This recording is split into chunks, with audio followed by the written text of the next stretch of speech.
काफी खुश लग रही हो तुम। मेरे पीछे ऐसे आकर खड़े होने का क्या मतलब है? कितने महीने का? आपको इससे क्या? जाओ यहां से। तुम वाकई बहुत खुश नसीब हो। देखो, खुदा ने तुम्हें तुम्हारा दर्द कम करने के लिए बच्चा दे दिया,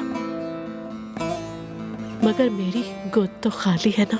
मुझे नहीं मालूम मेरे नुकसान का उजाला कैसे होगा। सुने, आपके लिए यहाँ रहना अच्छा नहीं है। ईशा यहाँ हर जगह है, समझ रही है ना? आपको यहाँ से चले जाना चाहिए। जैसे तुम्हें मेरी बहुत परवाह है ना। नहीं है,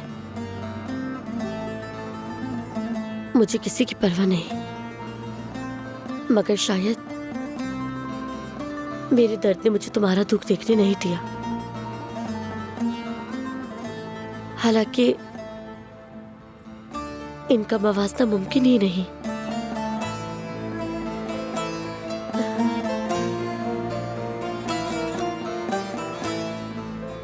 मुझे अफसोस है,